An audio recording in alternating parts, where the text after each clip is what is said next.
सबैजनालाई नमस्कार। म हुँ चित्र ओली। मैले आज एउटा कथा सुनाउँदैछु। कथाको शीर्षक छ काम अनुसारको परिणाम अथवा कर्मको फल। जङ्गलमा एउटा काग बस्थ्यो। काग बसेको रुख नजिकै अर्को रुखमा परेवाले गुड बनाएको थियो। परेवाले आफूले 2वटा बचेरालाई पनि जन्माएर संरक्षण गरिरहेको थियो। कागले देखिरहेको थियो परेवाले आफ्नो 2वटा बचेरालाई बेला बेलामा चारो ल्याउँदै खुवाउँदै गरिरहेको थियो। त्यो देखेर काग एक दिन मनमा नै लोभियो। मैले अब परेवाको संरक्षक नभएको बेला यो 2वटा बच्चालाई खाएर टन्न अघाउनु पर्छ र मेरो भोक मेट्नु पर्दछ। परेवाले आफ्नो बच्चाको चारोको खोजीमा अर्कै ठाउँमा गएको बेलामा कागले मौका छोपेर परेवाको गुडमा गयो। जब कागले परेवाका ती 2वटा बच्चालाई आक्रमण गर्दै थियो, परेवाको एउटा बच्चाले भन्यो, काग दाई, हामीलाई थाहा छ तिमी हामीलाई खानका लागि आएका छौ। ठिक छ, तिमी नै खाउला हामीलाई, तर तिमी अलि अघिसम्म कसैको घरको आँगनमा जुठेल्नोमा जुठो खानेकुरा खाएर आएका छौ। तिम्रो त्यो अपवित्र भएको जुठो मुखले हामीलाई खानुभन्दा तिमी आफ्नो मुखलाई सफा गरेर आऊ, त्यसपछि हामीलाई खाउला। कागलाई लाग्यो कुरा ठिकै हो। काग भुर्र उडेर नदीमा गयो। नदीमा आफ्नो मुख चोपलेर सफा गर्नै लाग्दा नदीले बोल्छ, ए काग भाइ, तिम्रो जुठो मुख म माथि चोपेर मलाई अपवित्र नबनाऊ। बरु एउटा भाँडो लिएर आऊ, त्यही भाँडोमा मलाई लैजाऊ र अलि पर गएर आफ्नो मुख सफा गर। कागलाई त्यो कुरा पनि ठिकै लाग्यो। त्यसपछि त्यहाँबाट फेरि काग भुर्र उड्यो र बारीमा बच्चाहरू खेल्दै गरेका थिए।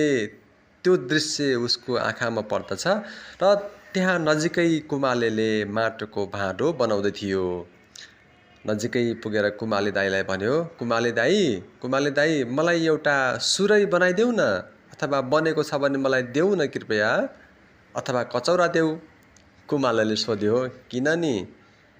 कागले बतायो, आफूले परेवाको बचेरोलाई खान जाँदाखेरि परेवाको बचेरोले भनेको कुरा र नदीमा गएर सफा गर्ने बेलामा नदीले आफूलाई एउटा भाँडा लिएर आउन अराएको कुरा। त्यसपछि कुमालेले भन्यो, ओहो, मसँग त अहिले कुनै पनि भाँडा छैन त। जति भाँडा छन् सबै अर्डर गरेका भाँडाहरू तिमीलाई दिन मिल्दैन। फेरि मैले अहिले यो काम गर्न पनि रोकेको छु, किनकि भाँडा बनाउनको लागि माटो चाहिन्छ, माटो खन्नको लागि कोदाली चाहिन्छ। त्यो कोदाली मेरो भाँचिएको छ। कोदाली भाँचिएपछि मैले काम गर्न छोडेको छु। त्यसो भए जाऊ, पर फलामको कारखाना छ, कोदालो त्यहाँ पाइन्छ, त्यो कोदाली लिएर आऊ। त्यसपछि म तिमीलाई त्यही कोदालीले माटो खनेर भाँडा बनाइदिन्छु, अनि लिएर जाउला। कागलाई अत्यन्तै धेरै छटपटी र हतार भइरहेको थियो। काग त्यहाँबाट भुर्र उड्यो र फलामको औजार बनाउने कारखाना नजिक पुग्यो। कारखानाको नजिक बसेर कारखानाको मालिकलाई भन्छ, काका, मलाई एउटा कोदाली दिनुहोस्। फलामको औजार बनाउने कारखानाको अङ्कलले कागलाई कोदाली चाहिएको आश्चर्य देखेर उसले प्रश्न गर्छ। कागले सविस्तार लगाउँछ।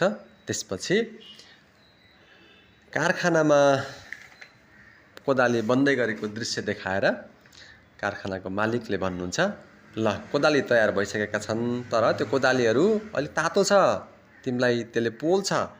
त्यो कोदाली सेलायो भने मात्रै तिमी लिएर जान सक्छौ।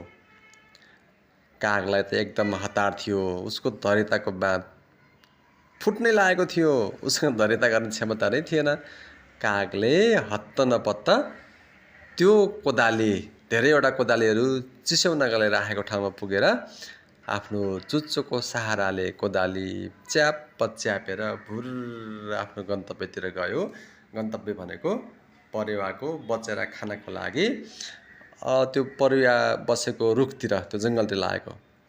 अनि जब परेवा आकाशमा उड्दै थियो, त्यो तातो फलामको कोदालीले कागको मुख जलेर या आथा भन्दै कागको प्राण जाने अवस्था आइसक्यो। अनि कागले सकेसम्म होल्ड गरेर समातेर उडिरहेको थियो, जोडले उडिरहेको थियो। उपाय केही पनि लागेन, अन्ततः काग मर्यो। त्यति बेरसम्म उता परेवाको चारोको खोजीमा गएको अभिभावक, 2वटा बच्चा गएको परिवार पनि आफ्नो खोरमा आइसकेको थियो र परिवारको बच्चाहरूले आफ्नो आमालाई भनेका थिए कि काग आएर यसो यसो भनेर गएको छ। त्यसपछि परिवारले छिटो छिटो आफ्नो चारो खुवाएर 2वटा बच्चालाई समेत साथमा लिएर त्यहाँबाट भागिसकेको थियो। यता चारो खानका लागि सामग्रीको जोहो गर्दै भौतारिरहेको काग आउन नपाउँदै यिनीहरू परिवारहरू भागिसकेका थिए भने काग आफ्नो ज्यान गइसकेको थियो। हेर्नुस्, यसबाट के सिकिन्छ त भने हामी अरूप्रति दुष्ट भावना राख्नु हुँदैन, अरूलाई सकेर म बाँच्छु भन्ने भावना राख्नु हुँदैन, जस्तो कागले गरेको थियो। त्यस्तै अर्को सिकाइ पनि के हो भने हामीलाई आपद आइलाग्दाखेरि हामी आत्तिनुभन्दा धैर्यताका साथ हामीले आफ्नो बुद्धिको प्रयोग गर्नुपर्छ र हामी आफू सफल हुन सिक्नु पर्दछ, जस्तो परिवारको बच्चाहरूले गरेका थिए। कृपया यो च्यानललाई सब्स्क्राइब गर्नुहोला। धन्यवाद।